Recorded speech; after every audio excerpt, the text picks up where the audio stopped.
بسم اللہ الرحمن الرحیم۔ السلام علیکم معزز طلباء کرام، آپ سب کیسے ہیں؟ آج ہم مؤطا امام محمد کے سبق نمبر 186 کو پڑھیں گے۔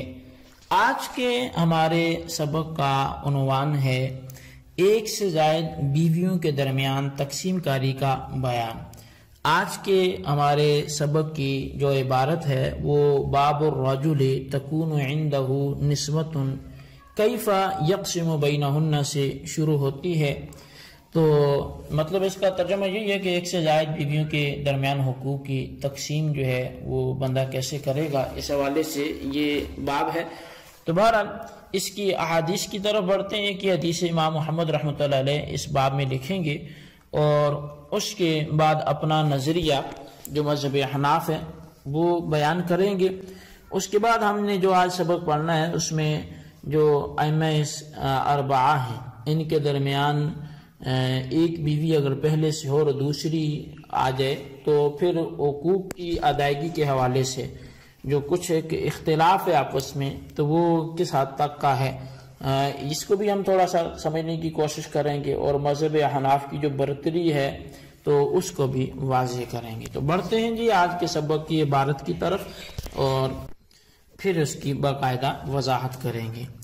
امام محمد رحمۃ اللہ علیہ حدیث پاک ذکر کرتے ہیں کہ اخبرنا مالک حدثنا عبد اللہ بن ابی بکر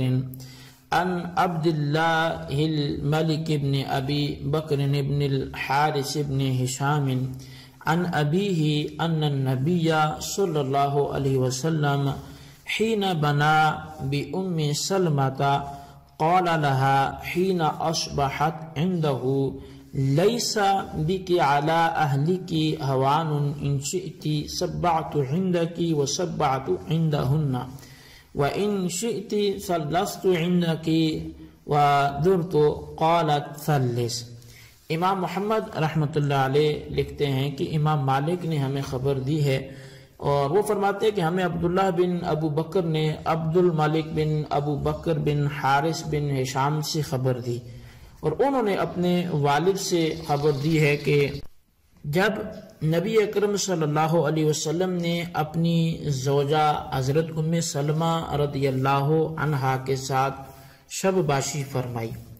تو صبح کے وقت ارشاد فرمایا کہ میں ایسا نہیں کروں گا کہ تم اپنے لوگوں میں ذلیل ہو، تم اگر چاہو تو 7 دن تمہارے پاس رہوں اور 7 دن دوسری بیویوں کے پاس گزاروں، اور اگر تم چاہو تو 3 دن تمہارے پاس رہوں اور 3 دن دوسری عورتوں کے پاس رہوں۔ اس کے جواب میں حضرت ام سلمہ رضی اللہ تعالیٰ عنہ نے کہا کہ 3 دن والی بات بہتر ہے۔ قال محمد وبہذا نأخذ ينبغي ان سبع عندها ان يسبع عندهن لا يزيد لها عليهن شيئا وَإِن ثَلَّثَ عِنْدَهَا أَن يُثَلِّثَ عِنْدَهُنَّ وَهُوَ قَوْلُ أَبِي حَنِيفَةَ وَالْعَامَّةِ مِنْ فُقَهَائِنَا رحمهم اللہ السلام۔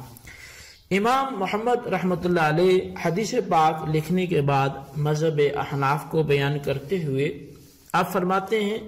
کہ ہمارا احناف کا عمل یہی ہے کہ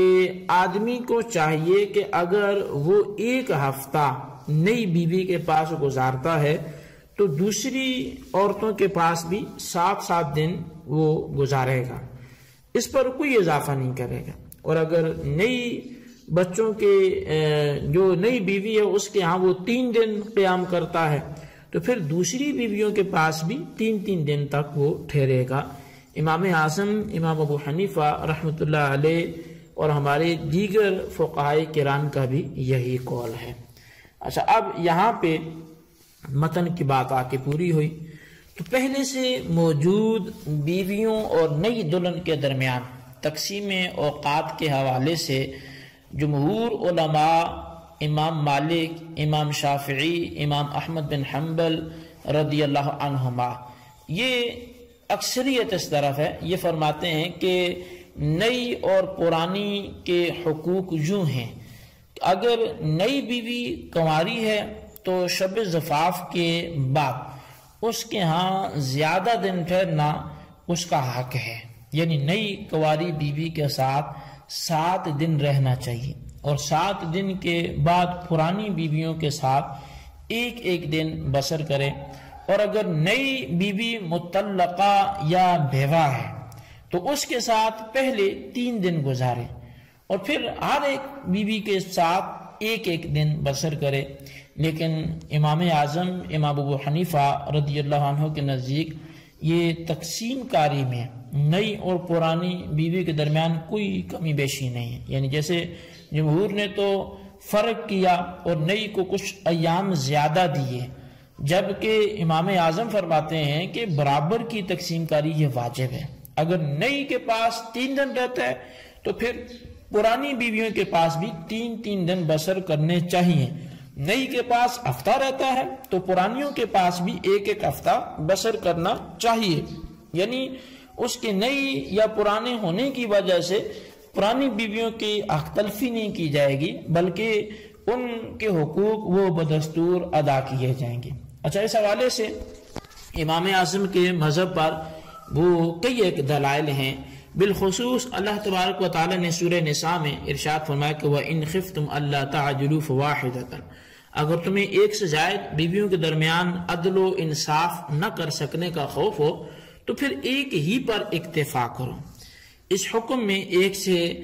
زائد بیویوں کے درمیان عدل و انصاف کی صورت میں نئی اور پرانی، کنواری اور مطلقہ وغیرہ کے درمیان کوئی فرق نہیں رکھا گیا، لہٰذا آیت مذکورہ کا واضح مفہوم اسی پر دلالت کرتا ہے کہ ہر قسم کی بیوی کے درمیان اوقات کی تقسیم کاری میں وہ برابری ہونی چاہیے۔ اسی طرح سورہ نساء میں ہی اللہ تبارک و تعالی نے ارشاد فرمایا کہ وَلَا تَسْتَطِيعُوا أَن تَعْدِلُوا بَيْنَ النِّسَاءِ وَلَوْ حَرَصْتُمْ فَلَا تَمِيلُوا كُلَّ الْمَيْلِ فَتَذَرُوهَا كَالْمُعَلَّقَةِ، اور تم میں سے تم ایک سے زائد عورتوں کے درمیان ہرگز حقیقتاً برابری نہ کر سکو گے، اگرچہ تم اس کے شدید خواہش مند بھی ہو، لہٰذا ایسا نہیں ہونا چاہیے کہ ان میں سے ایک کی طرف تم بالکل مکمل مائل ہو جاؤ اور اس کے مقابلے میں دوسری کو لٹکتا ہوا چھوڑ دو۔ اب اس آیت کریمہ میں مرد کو اپنی بیویوں سے قلبی محبت جو ہے وہ ہوتی ہے، اس کے بارے میں فرمایا گیا کہ محبت قلبی جو تمہارے اختیار میں ہے ہی نہیں، یہ تو اللہ تعالیٰ کی پیدا کردہ ہے کہ دل میں کس بیوی کی زیادہ محبت ہے،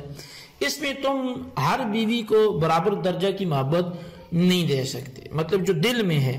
البتہ جو تم کر سکتے ہو وہ یہ ہے کہ تم ان کے درمیان جو تم کر سکتے ہو اس میں برابری کرو، یعنی کہ تم اگرچہ اس کے لیے لاکھ جتن بھی کرو، جن باتوں میں تم اپنے اختیار سے 2 عورتوں کے درمیان برابری کر سکتے ہو ان میں بے انصافی اور زیادتی نہیں ہونی چاہیے۔ باقی دل کے معاملے میں تم جو مرضی کوشش کرو، وہ اگر ایک کی طرف مائل ہے تو وہ تمہارا مسئلہ نہیں۔ مثلا ایک کو کھلے دل سے اخراجات کے لیے رقم دینا اور دوسرے کو بقدر ضرورت، اور وہ بھی بار بار اصرار پر، تو یہ تمہارے اختیار میں ہے کہ تم یہ فرق ختم کر سکتے تھے۔ یہ اگر ایک کو کھلے دل سے دیا جا رہا ہے اور دوسرے کو بار بار اصرار پر، وہ بھی بقدر ضرورت، ایک کے ساتھ مہینہ بھر گزارنا، دوسری کے لیے ایک رات یا دن بھی بمشکل نکلے،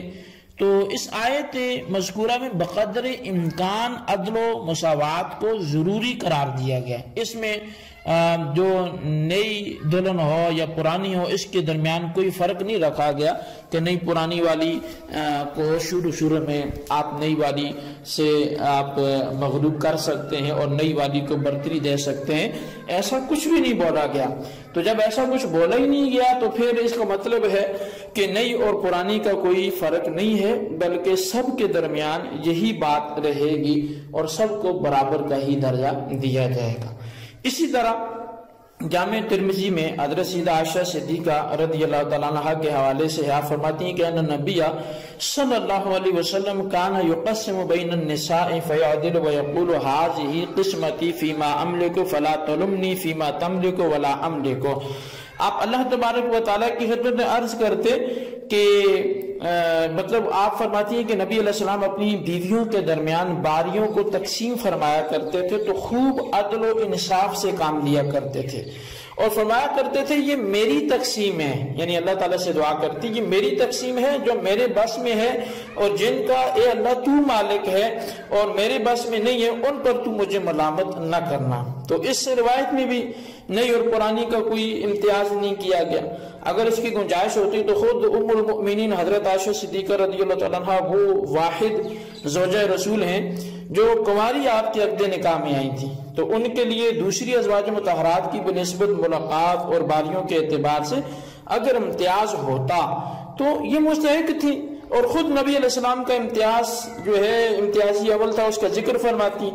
اسی عدم امتیاز کی توثیق نبی علیہ السلام کے الفاظ سے بھی ہوتی ہے کہ میری یہ تقسیم ان امور میں ہے جو میرے بس میں ہیں،